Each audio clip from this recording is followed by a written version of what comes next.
As I looked into the mirror, tiny black worms seemed to swarm and wriggle behind my pupils. I could barely see the shape of these alien creatures, but their movement was definitely discernible, even far back in my eyeball. "Ah!" I screamed, grabbing at my face. The flickering fluorescent lights of the mall bathroom strobed through my fingers. Then I felt it. Something deep in my guts, thrashing. I doubled over in pain for a moment before collapsing onto the disgustingly dirty marble floors while yelling at the top of my lungs. My vision started to turn grey.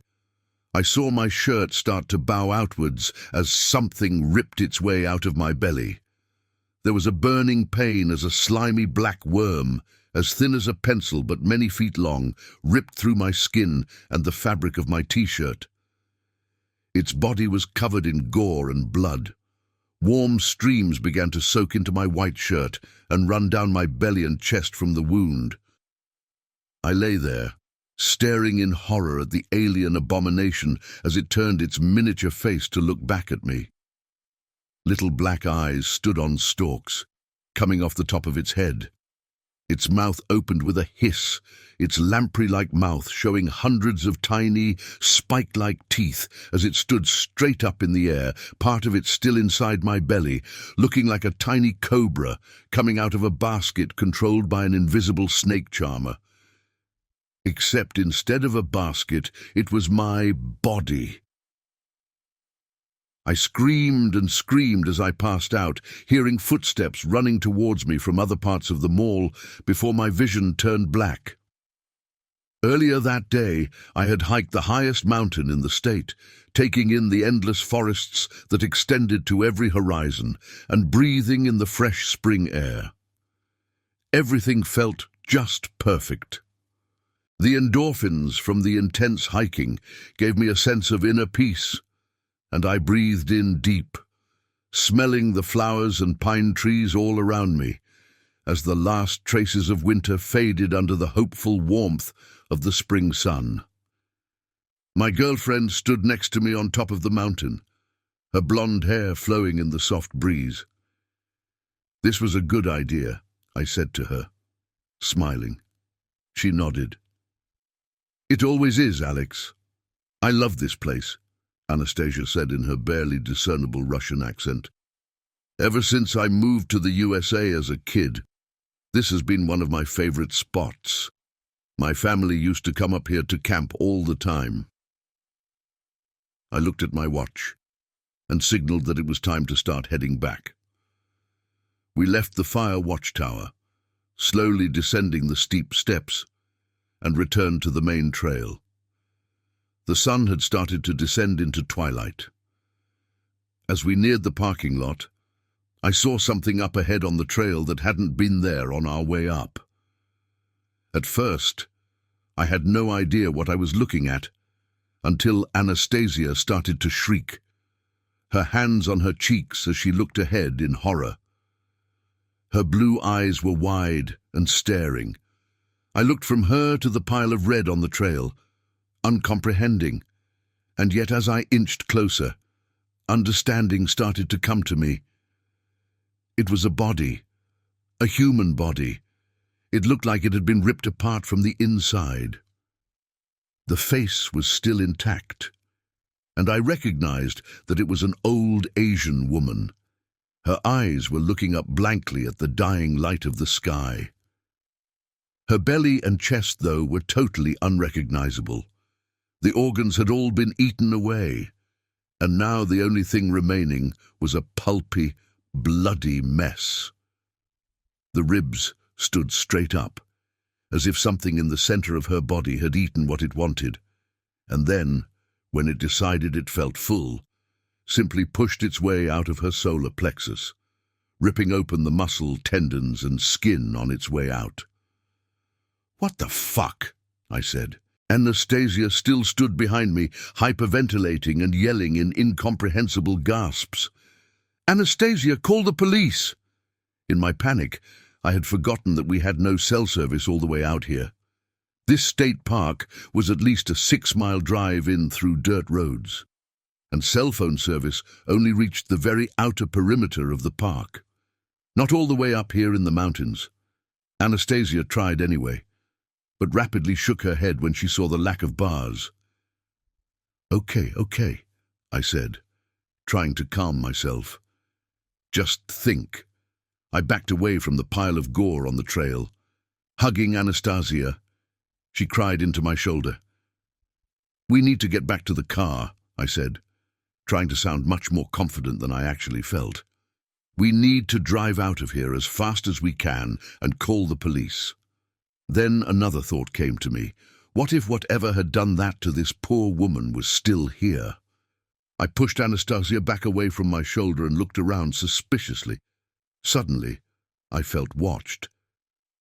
I think we need to go. Now, I whispered to Anastasia. My tone seemed to sober her up. Nodding, we clasped hands and began walking towards the car, going around the body and trying not to look at it. I heard rustling and furtive slithering behind me as we left, but I never turned around to look. I didn't want to see what was there. Once we were in the dirt parking lot. I saw my little blue sedan was the only car still left in the park at this hour. I felt a lot better now that we were out of the forest. Anastasia looked a lot better too. She heaved a deep sigh as I unlocked the car, and we both got in.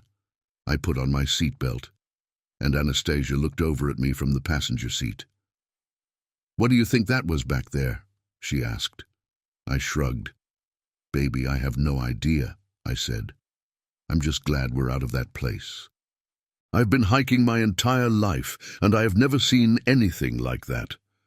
I had seen some animal bodies and gore, of course, such as a doe with its throat ripped out on the side of a trail, or the random leg of a buck on the train tracks.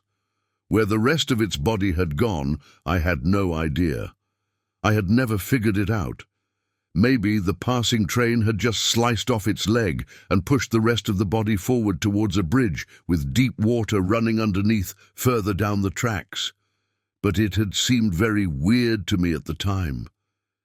Nothing compared to that old woman, though. Just thinking about it sent chills up my spine. Shuddering, I instinctively reached into my center console and pulled out a bottle of papaya supplement. The pills from this tropical fruit were not only delicious, but they really helped my stomach issues. I used to have constant constipation and bloating, and a naturopath had recommended taking chewable papaya supplements dozens of times throughout the day. I had tried it, and it had worked wonders. Now I eat them every chance I get, and barely had any gastrointestinal issues since I started. Putting the small bottle of pills in my pocket, I started the car and we drove off down the dirt road. Once we were at the edge of the park, Anastasia called the police on her cell phone, telling the dispatcher everything we had seen.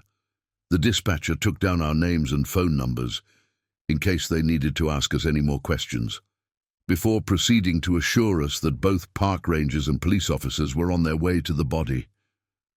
Already, the shock was wearing off, and I realized I was ravenously hungry. There were no fast food places this far out in the middle of the mountains, but there was a gas station. Anastasia and I stopped at it, my stomach grumbling.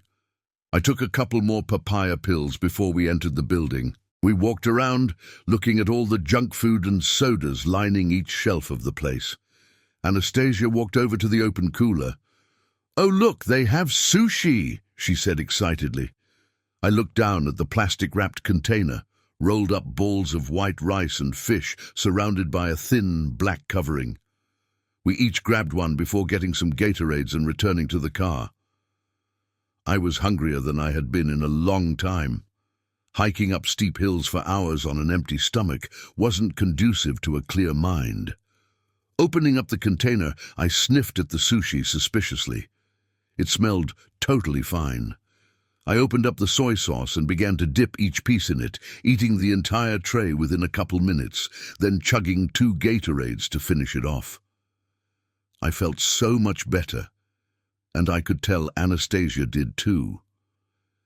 "That was actually pretty good for gas station food," Anastasia said, looking over at me. I nodded. "I think that must have been trout." "I have absolutely no idea," I admitted, starting the car. We still had a while to go to get back to the city where we shared an apartment, and Anastasia wanted to stop at the mall on the way before it closed and look for some new books and clothes. I put on an audiobook. We always listened to the same audiobook on long road trips, and right now we were listening to Rainbow Six by Tom Clancy.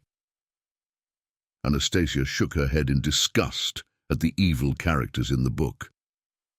"Who would create a virus just to kill nearly everyone on the earth?" she said, scowling. I shrugged.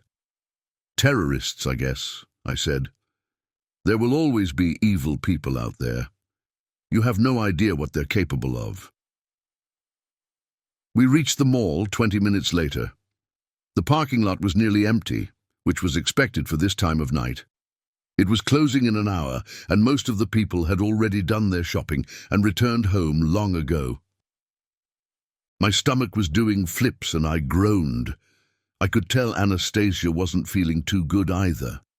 "I think something is wrong with my stomach," I said, grabbing it and bending over slightly to try to relieve the cramping. "I wonder if that sushi was bad or something." I grabbed the bottle of papaya pills and popped a couple more. They always seemed to help when my stomach hurt, or when I had gas or constipation. I offered them to Anastasia, but she shook her head at me. "I don't take pills ever," she said, "unless they're prescribed by a doctor. I think you pop too many of those things. How do you know they won't make you sick?" I shrugged. "Suit yourself," I said. "But these are just fruit enzymes and healthy chemicals. I can't imagine how they would possibly hurt you." "Even vitamins can hurt you if you take too many," she responded.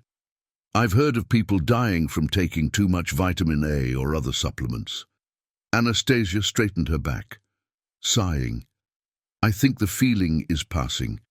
My stomach feels slightly better. Let's go and do this before the stores all close." We walked into the mall. The smell of perfumes and pretzels and air conditioning mixing into that characteristic mall smell, and immediately headed towards the bookstore. I wanted to grab some new books to read, maybe some H.P. Lovecraft or Stephen King that I hadn't read yet. But as soon as we got to the entrance of the bookstore, Anastasia began to double over in pain. "Oh God," she said, "I really don't feel good now." I grabbed her hand and began to drag her towards the bathrooms. Her face was covered in a sheen of sweat, her eyes wide and staring into the distance. She looked like she barely knew where she was. And as we reached the middle of the bathroom hallway, she grew much, much worse. She bent over and spewed a fountain of blood onto the marble floors.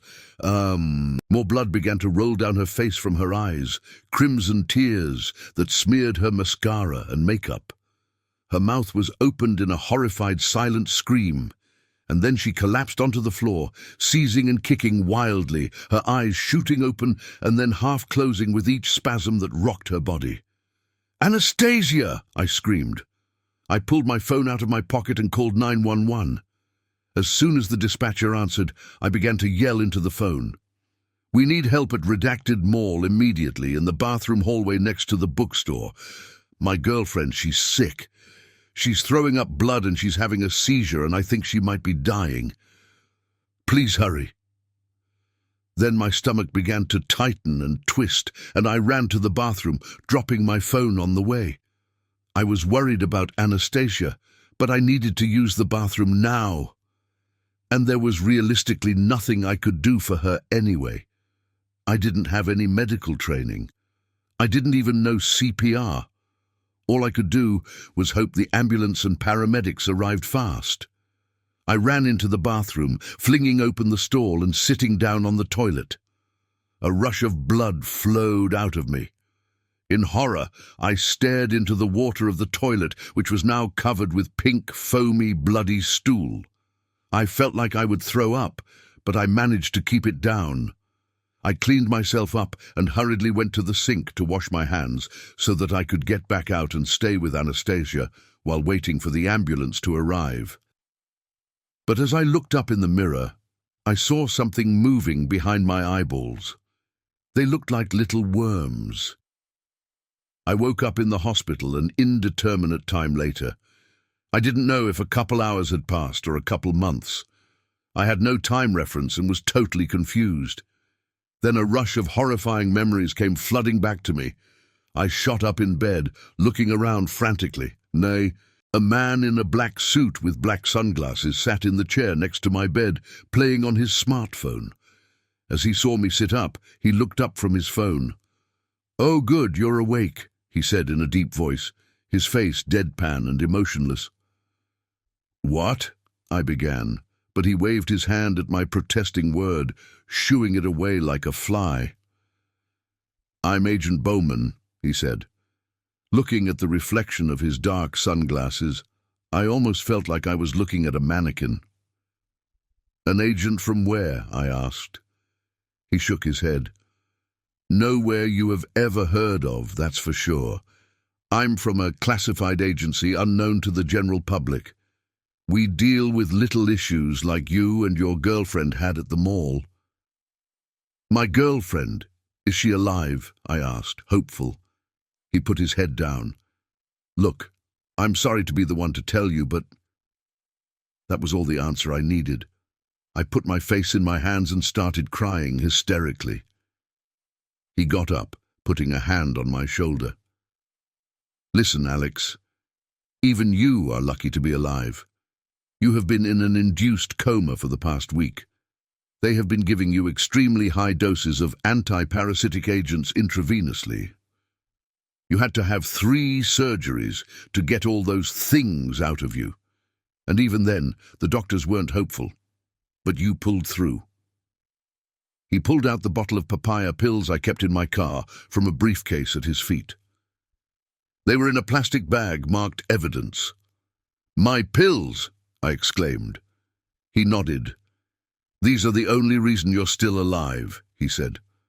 "Whatever those things were, apparently the enzymes and chemicals in papaya are deadly to them. You were taking such high doses that you apparently were able to slow down their growth long enough for us to get you the medical treatment necessary to save you. But your girlfriend never took these pills. She had passed away by the time the ambulance arrived, and apparently those things had all crawled out of her, moving off in every direction.